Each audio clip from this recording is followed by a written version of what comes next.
Let's quickly review how to use scientific notation. This is a really convenient way to represent either very large or very small numbers, typically a number with a lot of zeros that you don't want to have to write out every single time. The basic rules are really simple. Let's say we had a number like 25,000, and I want to put this into scientific notation. First thing I'm going to do is move the decimal point, leaving one digit before the decimal point. And so if we look at this one, we go 1, 2, 3, 4. So I'm going to move my decimal point, so it's 2.5, and now I don't have to write out these zeros.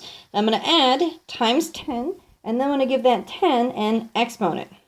If your original number is larger than 1, which we have here, we had 25,000, your number is going to be positive, and the exponent is just the number of decimal places you moved. So we moved 1, 2, 3, 4, so this is going to be 2.5 times 10 to the power of 4. Really easy. Let's say we had a really small number, 0.00007, something like that. And again, we don't want to have to write out these zeros every time, so we want to put it into scientific notation. We're still going to move the decimal point, and we're going to leave one digit before it. So 1, 2, 3, 4, 5. This time we go all the way to the end, so we have the 7 in front, so there's really nothing after that decimal point. And then we add the times 10. Again, we moved it 1, 2, 3, 4, 5. So my exponent is going to be a 5. But now my original number was smaller than 1, so now I'm going to have a negative exponent. So positive exponents are for large numbers. Negative exponents are for small numbers. Now, these were two examples where we had something in what's called standard notation, and we moved it to be into scientific notation. We should also be able to go backwards. So let's say I had something in scientific notation, 5.3 times 10 to the 6th, for instance. And I want to write this in standard notation. First, I'm going to look at my exponent and see if it's positive or negative.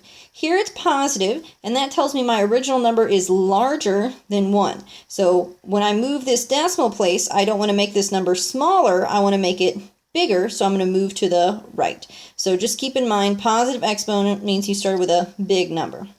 So since I have a 6 here, I must have moved my decimal point 6 times. So I'm going to start out with a 5.3, but I'm going to go 1, 2, 3, 4, 5, 6. And every time I moved it, I'm going to add a 0.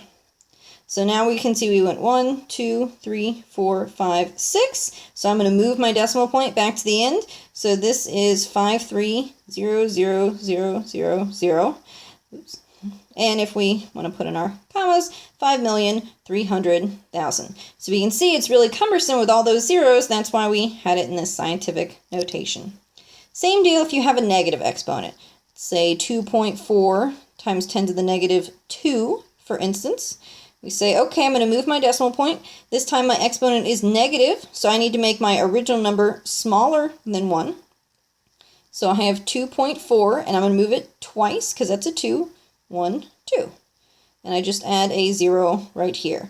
So I always like to put a 0 in front of the decimal, so 0.024. So now we can see we can either put numbers in standard notation and turn them into scientific, or we can go backwards.